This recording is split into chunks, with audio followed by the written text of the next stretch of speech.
Hello students, कैसे हैं आप सब। आशा करती हूँ आप अच्छे होंगे और अच्छे से अपनी पढ़ाई कर रहे होंगे। मैं मोनिका रावत आपका स्वागत करती हूँ आईसीटी वर्चुअल क्लासरूम देहरादून में। बच्चों, आज हम क्लास 9 का आपका जो चैप्टर है वर्क एंड एनर्जी, उसे हम शुरू करने जा रहे हैं।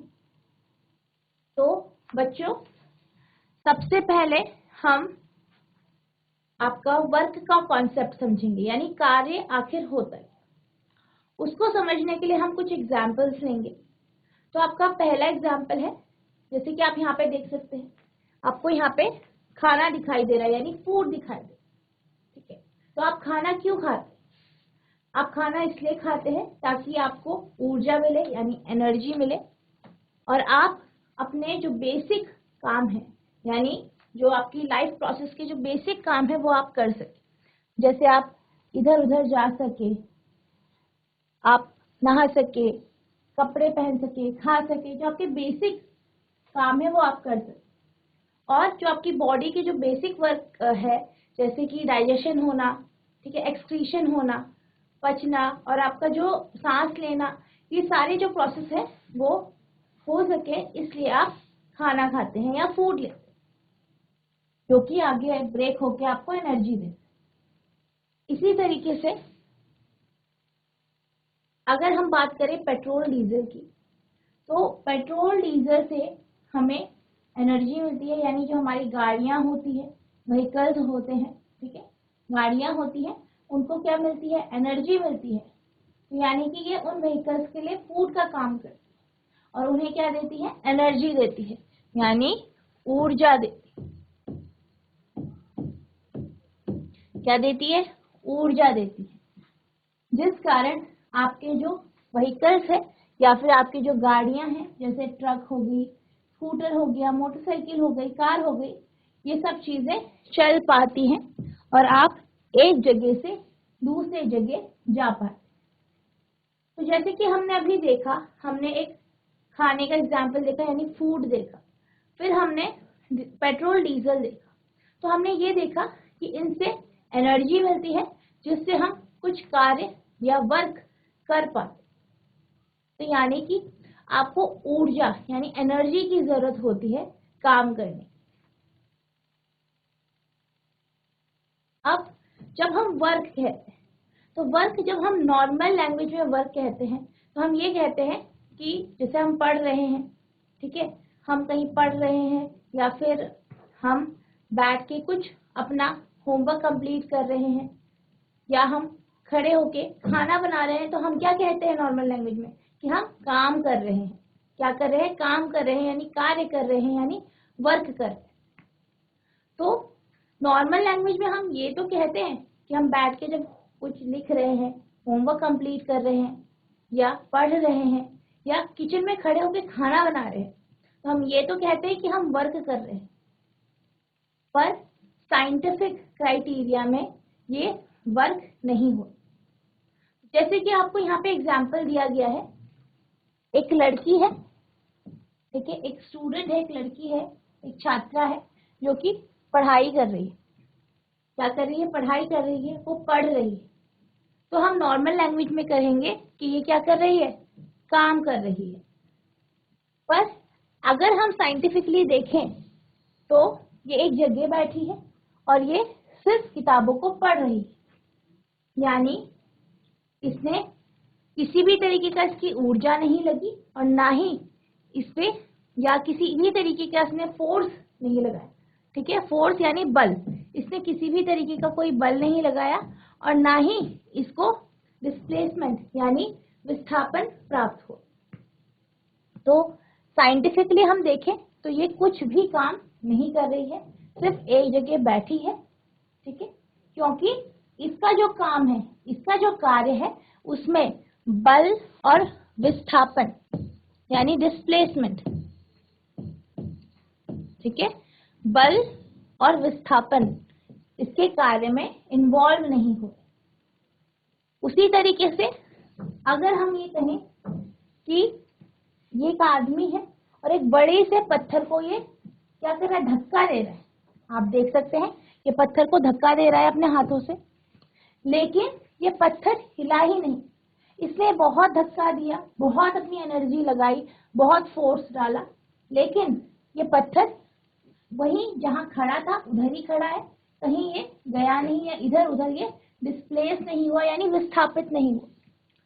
भले ही इसने बहुत सारी अपनी एनर्जी इसमें लगा दी हो, अपनी सारी की सारी ऊर्जा इसमें लगा दी हो, लेकिन ये व्यक्ति थक गया। ठीक है, इस कारण क्या हुआ, ये थक गया है और ये कहेगा कि मैंने बहुत काम किया है। लेकिन अगर हम साइंटिफिकली देखें, ठीक है, अगर हम साइंटिफिकली देखें तो इसने क्या किया है, फोर्स अप्लाई तो किया है, लेकिन हमें इसके काम में किसी भी तरीके का डिस्प्लेसमेंट यानी विस्थापन दिखाई ही नहीं दिया। तो अगर हम साइंटिफिकली देखें तो इसने कोई भी काम नहीं किया। भले ही ये कहे कि मैंने बहुत काम किया है, बहुत एनर्जी लॉस्ट कर ली है, बहुत ऊर्जा खत्म हो गई है मेरी, लेकिन अगर हम साइंस के नजरिए से देखें तो इसने कोई भी काम नहीं किया, क्योंकि इसने फोर्स तो अप्लाई किया लेकिन किसी भी तरीके का डिस्प्लेसमेंट यानी विस्थापन नहीं हुआ। अब हम बात करते हैं एक कूली की। ठीक है, एक कूली है और आप मान लीजिए कि ये कूली एक जगह पे सिर खड़ा है। ठीक है, खड़ा है और इसने क्या किया है, बहुत सारे बोझे अपने सर पे रखे हैं, जैसे कि बैग, अटैची अपने सर पे रखे हुए हैं और बैग्स कंधों पे भी रखे हैं और ये खड़ा है। ठीक है, अब ये खड़ा है, आप जानते हैं जब इसने अपने सर पे ये बैग्स रखे हैं तो सारा भार इसके ऊपर पड़ रहा है और ये सिर्फ एक जगह खड़ा है। ये बहुत ज्यादा थक चुका है इन बैग्स और जो ये सूटकेस है इनको उठा के। ये कहेगा मैंने आज बहुत काम किया क्योंकि मैं अटैची लेके खड़ा था, मेरी बहुत एनर्जी लॉस हुई है, मेरी बहुत ऊर्जा खत्म हो गई है, मैं बहुत ज्यादा थक चुका हूं। लेकिन अगर हम साइंटिफिकली देखें, इस व्यक्ति ने कुछ भी काम नहीं किया। आपका जो फोर्स है, बल है, इन बैग्स का जो फोर्स है, बल है, यानी वेट के थ्रू या भार के थ्रू इस इंसान पे पड़ तो रहा है, लेकिन आपको किसी भी तरीके का डिस्प्लेसमेंट नहीं दिखा है। इसका मतलब इस व्यक्ति ने कोई भी कार्य या काम नहीं किया। अब हम बात करते हैं इस व्यक्ति की। आप देख सकते हैं इससे एक बोझा अपने कंधों पे ले रखा है। ठीक है, कंधों पे बोझा ले रखा है। ठीक है, और जो इस बोझे का भार है वो, जैसे कि आप जानते हैं, भार यानी वेट, वेट यानी फोर्स। तो फोर्स जो है इसके, जो ये बैग है इससे फोर्स नीचे पड़ रहा है, लेकिन इसने अपने कंधों पे इसे बैठा पकड़ रखा है और ये ऊपर की तरफ चल रहा है। ठीक है, ऊपर की तरफ चल रहा है, लेकिन जो फोर्स है वो तो नीचे की तरफ लग रहा है और डिस्प्लेसमेंट आपका नहीं हो रहा है, यानी विस्थापन इस ऑब्जेक्ट के कॉन्टेक्स्ट में देखिए, इस जो ये आपके पास जो ये वस्तु है, ये जो बॉक्स है, अगर इसे देखें तो फोर्स तो नीचे लग रहा है, उसके वेट का फोर्स तो लग रहा है, लेकिन आपको ये जो ऑब्जेक्ट है या ये बॉक्स है वो आपको उसी पोजीशन पे दिखाई दे रहा है, उसी स्थिति पे दिखाई दे रहा है, यानी आपको इस बॉक्स के हिसाब से आपको फोर्स तो लगता हुआ दिख रहा है लेकिन डिस्प्लेसमेंट नहीं हुआ। तो आप ये कह सकते हैं कि इस केस में काम नहीं हुआ। तो जब हम साइंटिफिक कॉन्सेप्ट की बात करते हैं, यानी वैज्ञानिक संकल्पना की बात करते हैं कार्य के कॉन्सेप्ट में या फिर वर्क के कॉन्सेप्ट में, तो हम ये कह सकते हैं कि आप इस एग्जाम्पल से इसे समझ सकते हैं कि जैसे कि एक लड़की है। ठीक है, आपको दिख रही होगी एक लड़की है, इसने क्या किया है, एक बॉक्स को उठाया, फोर्स लगाया, फोर्स किधर लगाया, ऊपर की तरफ, और फोर्स लगाया, इस बॉक्स को ऊपर उठाया और अपने हाथों पे ले लिया। ठीक है, यहाँ पे आप देख सकते हैं इसने अपने हाथों पे ये बॉक्स, ये डब्बा ले लिया। अब आप यहाँ देख सकते हैं ये बॉक्स जमीन पे लगा हुआ था, जमीन पे रखा हुआ था, इसने इसे उठाया और अपने हाथों पे ले लिया, यानी यहाँ पे आपको डिस्प्लेसमेंट यानी विस्थापन आपको दिखाई दे रहा है। और आप ये भी जानते हैं कि इस बॉक्स पे फोर्स भी लग रहा है जो उसने अपने हाथों से लगाया, ठीक है, और वो ऊपर की तरफ लगाया। तो इस केस में अगर हम इस केस को देखें तो इससे हमें ये लगता है कि इस लड़की ने फोर्स भी लगाया है, डिस्प्लेसमेंट भी हुआ है। तो यानी अगर हम साइंस के कॉन्टेक्स्ट में देखें तो इस लड़की ने क्या किया है, वर्क किया है। क्या किया है, वर्क किया है, यानी कार्य किया है। तो इस लड़की ने इस केस में यानी बॉक्स उठाकर, ठीक है, फोर्स लगाया है, डिस्प्लेसमेंट भी हुआ है यानी विस्थापन भी हुआ है। तो इस लड़की ने क्या किया है, कार्य किया है, यानी साइंटिफिकली तौर पे हम कहेंगे कि इस लड़की ने क्या किया है, वर्क किया। अब आपके पास एक और एग्जांपल है। ये एक लड़की है, ठीक है, ये क्या कर रही है, एक आपके डिपार्टमेंटल स्टोर है वहां पे ये सामान खरीदने गई है, इसने कुछ सब्जियां खरीदी है। अब वो एक जगह से दूसरी जो जगह है, ठीक है, वहां पे वो जा रही है ताकि वो अपने सामान को सेलेक्ट कर सके। वो जा रही है, ठीक है, और ट्रॉली को धक्का देते हुए, ठीक है, पुश करते हुए, धक्का देते हुए वो जा रही है। तो जब वो चल रही है, आप देख सकते हैं ये चल रही है। तो जब वो चल रही है तो ट्रॉली को धक्का देते हुए इस डायरेक्शन में वो चल रही है। तो यानी कि कुछ समय बाद वो ट्रॉली को धक्का दे रही है, यानी इस डायरेक्शन में वो फोर्स लगा रही है, धक्का दे रही है, यानी बल लगा रही है। और आप देख सकते हैं जब वो धक्का दे रही है तो उसकी ट्रॉली भी डिस्प्लेस हो रही है, यानी विस्थापित हो रही है, यानी ये ट्रॉली कुछ टाइम बाद इधर पे आ जाए, यानी डिस्प्लेसमेंट हो रहा है। तो क्या हो रहा है, ये लड़की ट्रॉली को पुश कर रही है यानी धक्का दे रही है, और इसकी ट्रॉली धीरे धीरे करके आगे जाएगी और ये धीरे धीरे करके अपने सामान को, यानी जो भी इसको सामान खरीदना है उसे सेलेक्ट करेगी, उसे उठाएगी और अपनी ट्रॉली में रखेगी। यानी ये क्या कर रही है, जा रही है, धक्का दे रही है और डिस्प्लेसमेंट यानी विस्थापन कर रही है। क्या कर रही है, विस्थापन कर रही है। तो आप देख सकते हैं इस केस में फोर्स भी अप्लाई हो रहा है यानी बल भी लग रहा है, डिस्प्लेसमेंट यानी विस्थापन भी हो रहा है। तो हम ये कह सकते हैं कि इस लड़की ने क्या किया है, कार्य किया है। यानी साइंटिफिकली तौर पे या आप कह सकते हैं वैज्ञानिक तौर पे हम ये कह सकते हैं कि इस लड़की ने क्या किया है, कार्य किया है, क्योंकि इसने फोर्स लगाया है यानी बल लगाया है और डिस्प्लेसमेंट यानी विस्थापन भी हुआ है। यानी कि जितनी भी हमने आगे ऊपर सिचुएशन देखी है, ठीक है, दो सिचुएशन देखी। एक केस में एक लड़की डब्बे को ऊपर उठा रही थी, दूसरे केस में जो दूसरी लड़की थी वो ट्रॉली लेके जा रही थी, यानी ट्रॉली को धक्का देते हुए आगे जा रही। तो हमने क्या देखा दोनों केस में कि दोनों केस में, ठीक है, जो लड़कियां थी उन्होंने फोर्स अप्लाई किया यानी बल लगाया। क्या किया, बल लगाया। और क्या देखा आपने कि जिस वस्तु पे उन्होंने बल लगाया यानी जिस पे उन्होंने फोर्स लगाया वो विस्थापित हो गई। क्या हो गई, विस्थापित हो।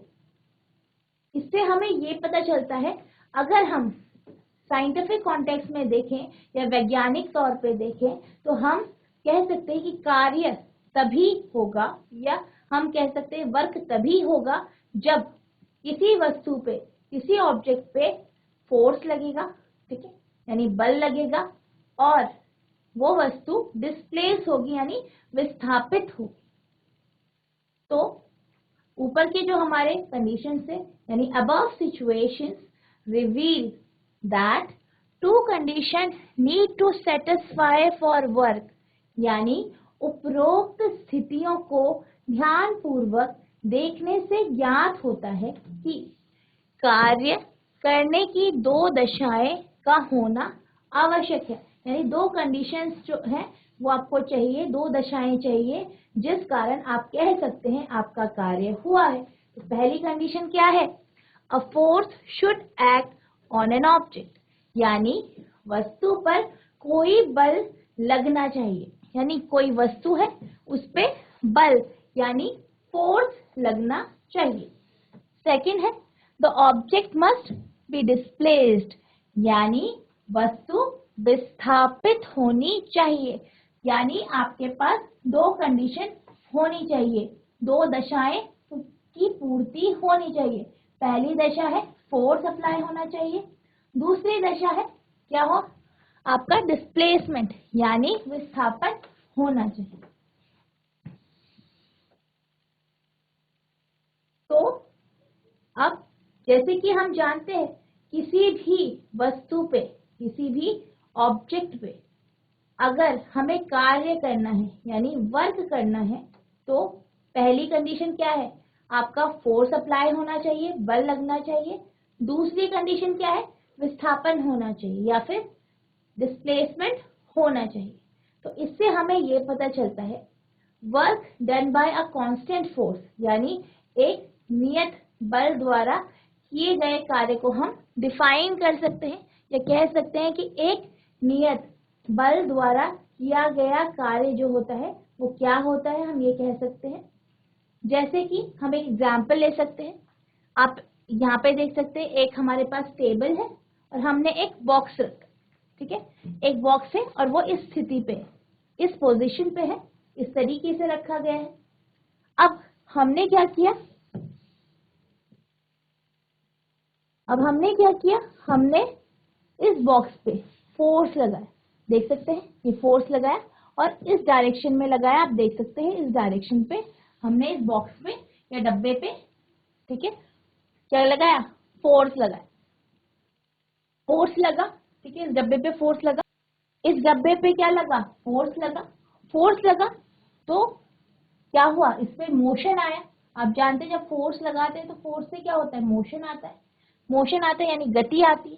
तो ये डब्बा गतिमान हुआ या फिर गति आई इसमें और ये बॉक्स फिर आपका इस पोजीशन में आ गया, ठीक है, किस पोजीशन पे आ गया, इस पोजीशन पे आ गया।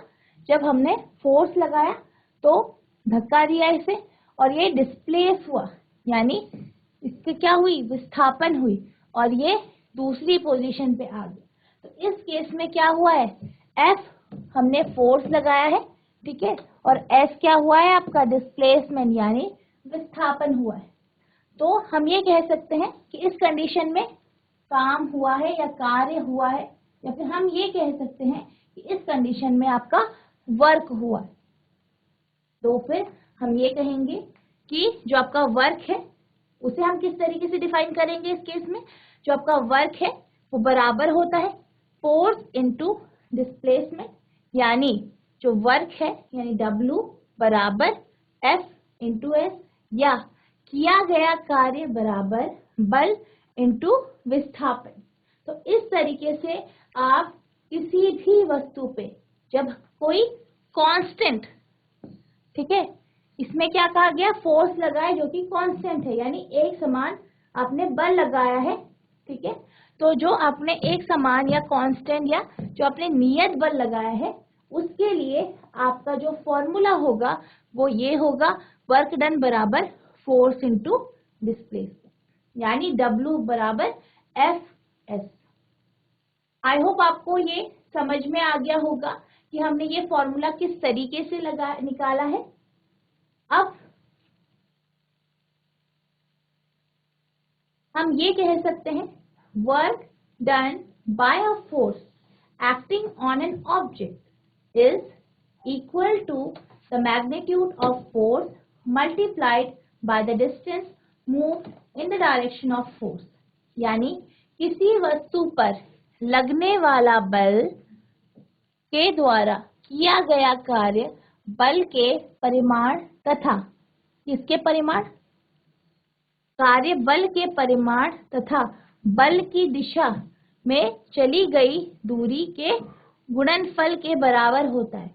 यानी जो वर्क होता है, जो आपका कार्य होता है या काम होता है, हम ये कहेंगे कि कोई भी ऑब्जेक्ट, कोई भी वस्तु उस पे काम हुआ है किसी बल के द्वारा, कब कहेंगे, जब जो फोर्स का मैग्नीट्यूड है यानी बल का जो परिमाण है उसे हम मल्टीप्लाई करेंगे या उसे गुणा करेंगे किससे, जितना डिस्टेंस वो मूव हुआ है, यानी जो बल की दिशा है, जितनी उसने दूरी तय की है, उसको जब हम मल्टीप्लाई करेंगे तो हमें क्या देगा, वो हमें वर्क का मैग्नीट्यूड देगा, यानी वर्क का परिमाण देगा।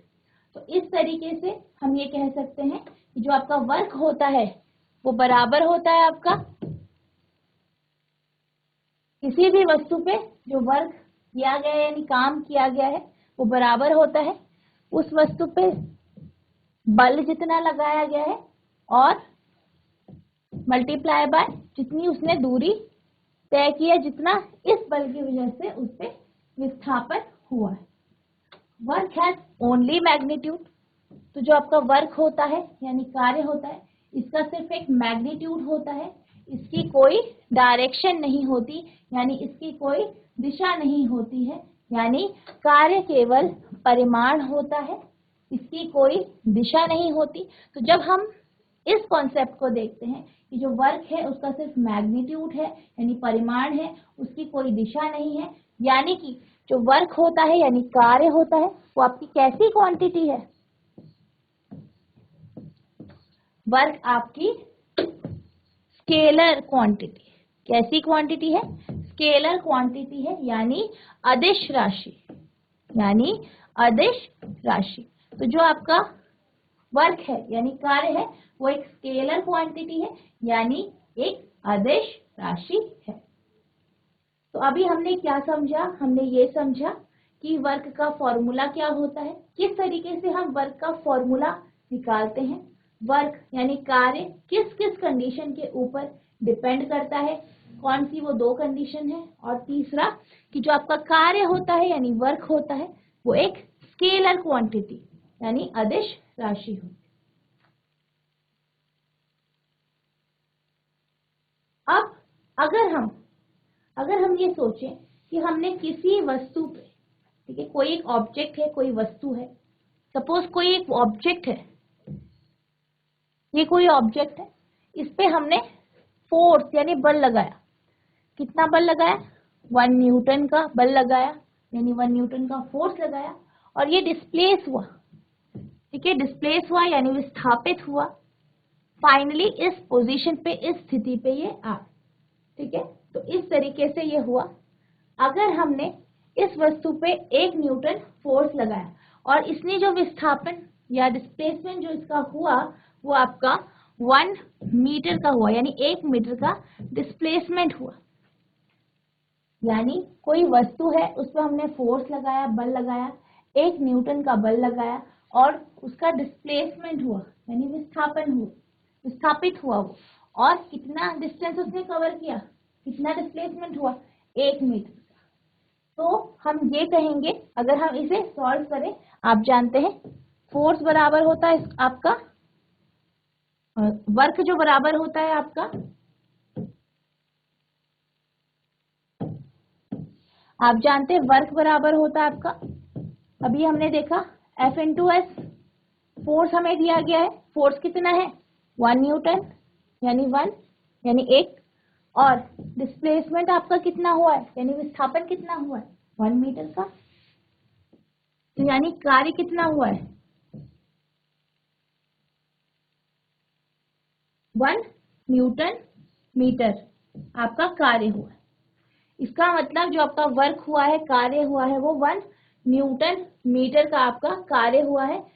तो हम ये कह सकते हैं कि जब आप 1 न्यूटन फोर्स लगाएंगे किसी भी वस्तु में और वो 1 मीटर डिस्प्लेस होगा, ठीक है, 1 मीटर विस्थापित होगा, तो जो वो उस वस्तु पे कार्य किया गया है वो 1 न्यूटन मीटर का कार्य होगा, यानी इफ F बराबर 1 न्यूटन, यानी आपका जो फोर्स है कितना है 1 न्यूटन लगाया गया है, और S बराबर 1 मीटर, यानी S की वैल्यू 1 मीटर है, यानी 1 मीटर वो डिस्प्लेस हुआ है या विस्थापित हुआ है, then the work done by the force will be 1 Nm।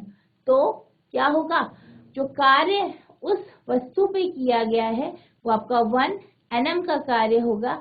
यानी यदि F बराबर 1 न्यूटन है और S बराबर 1 मीटर है तो बल द्वारा किया गया कार्य 1 न्यूटन मीटर का होगा।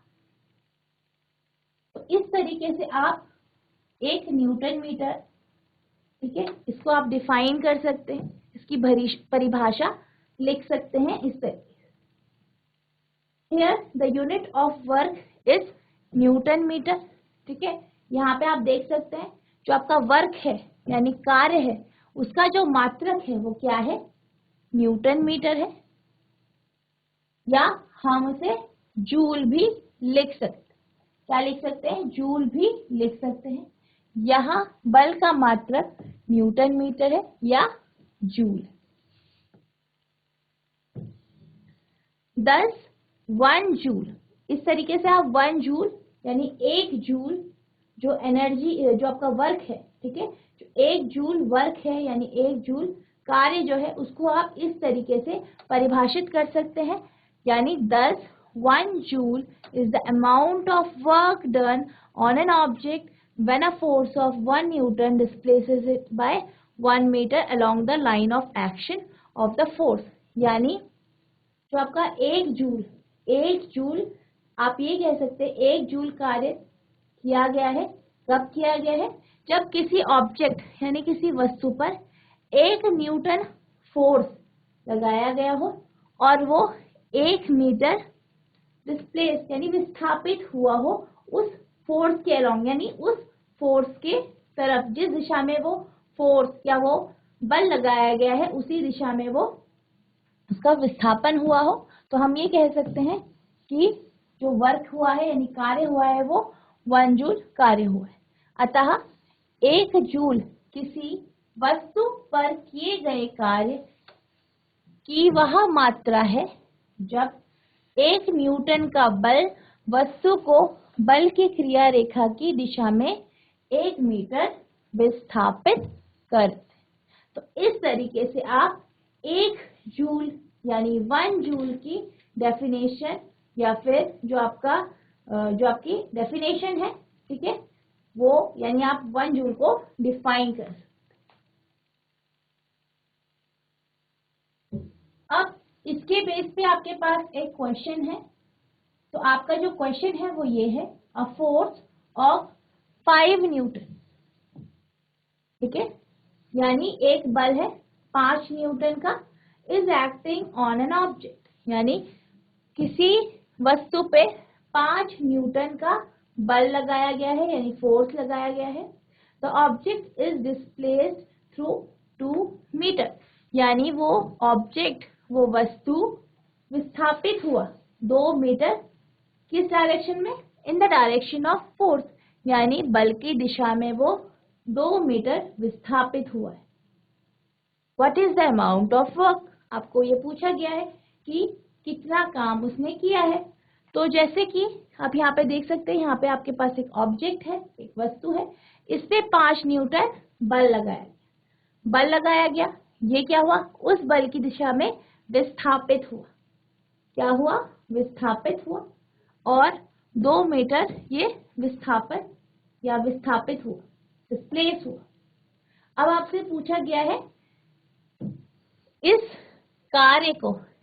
काम को किया गया है तो कितना इस पे काम किया गया है ताकि इस ऑब्जेक्ट की पोजीशन चेंज हो सके, इस वस्तु की जो स्थिति है वो बदल सके, इसमें कितना कार्य किया गया। तो सबसे पहले हम इसमें दी गई सारी इंफॉर्मेशन को नोट डाउन कर लेंगे। यानी पहले आपसे कहा गया है force acting on an object, यानी वस्तु पर लगाया गया बल, कितना बल लगाया गया है वस्तु पर, आपका 5 न्यूटन का। तो फोर्स कितना लगाया गया है ऑब्जेक्ट पे, 5 न्यूटन का। अब जो दूसरी आपको इंफॉर्मेशन दी गई है वो ये दी गई है कि वो कितना डिस्प्लेस हुआ, यानी ऑब्जेक्ट डिस्प्लेस्ड, यानी जो विस्थापना है, विस्थापन कितना हुआ, विस्थापन आपको दिया गया है 2 मीटर का। तो आपको फोर्स दिया गया है यानी F की आपको वैल्यू दी गई है। आपको डिस्प्लेसमेंट यानी विस्थापन यानी S की वैल्यू दी गई है। आपको F और S की वैल्यू दी गई है। आपको वर्क निकालना है यानी कार्य निकालना है। तो जो आपका वर्क है आप जानते हैं बराबर है F इंटू एस, यानी वर्क बराबर F आपको कितना दिया गया है 5 न्यूटन, S 2 मीटर, 5 इंटू 2। तो जो आपका वर्क होगा वो कितना होगा 10, यानी 10 न्यूटन मीटर का कार्य किया गया है, या आप ये कह सकते हैं जो आपका वर्क डन है W है वो 10 जूल है, यानी इतना आपका कार्य किया गया है। यानी इस तरीके से आप अपना कार्य निकाल सकते हैं, यानी 10 जूल कार्य आपका किया गया है। अब आपका जो नेक्स्ट क्वेश्चन है वो ये है, a force of 7 Newton acts on an object, यानी किसी वस्तु पर 7 न्यूटन का बल लगता है, यानी कोई ऑब्जेक्ट है, कोई वस्तु है, उस पर 7 न्यूटन का बल लगता है। द डिस्प्लेसमेंट इज से 8 मीटर, यानी जो आपका डिस्प्लेसमेंट है, यानी मान लीजिए बल की दिशा में विस्थापन 8 मीटर, मान लीजिए वस्तु की विस्थापन के समय लगातार वस्तु का बल लगता रहता है, यानी the direction of the force, यानी जो फोर्स की डायरेक्शन है उसमें आपका क्या हो रहा है, विस्थापन हो रहा है 8 मीटर का। Let us take the force act on the object through the displacement, यानी हम ये मान लेते हैं कि डिस्प्लेसमेंट यानी विस्थापन की दिशा में फोर्स लगातार लग रहा है, यानी कॉन्स्टेंटली लग रहा है, लगातार लग रहा है। What is the work done in this case, यानी इस स्थिति में किया गया कार्य कितना होगा, यानी आपको ये बताना है कि कितना कार्य इस स्थिति में किया गया होगा। तो यहाँ आप देख सकते हैं आपको एक वस्तु यानी ऑब्जेक्ट दी गई है, उस पे 7 न्यूटन का, ठीक है, यानी 7 न्यूटन का फोर्स यानी बल लगाया गया है, और वो ऑब्जेक्ट या वो वस्तु डिस्प्लेस हुई यानी विस्थापित हुई। कितना विस्थापना हुई, 8 मीटर की डिस्प्लेसमेंट हुआ। तो आपको फोर्स दिया गया है, डिस्प्लेसमेंट दिया गया है, आप क्या निकाल सकते हैं, वर्क निकाल सकते हैं, यानी कार्य निकाल सकते हैं। तो सबसे पहले हम जो हमें इंफॉर्मेशन दी गई है वो हम नोट डाउन कर लेंगे। सबसे पहले फोर्स दिया गया है, force acting on an object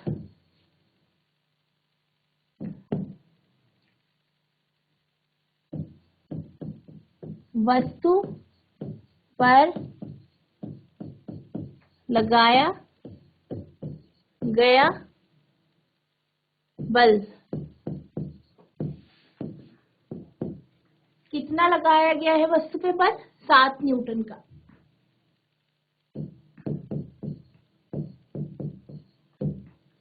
next आपको क्या दिया गया है, डिस्प्लेसमेंट दिया गया है यानी विस्थापन।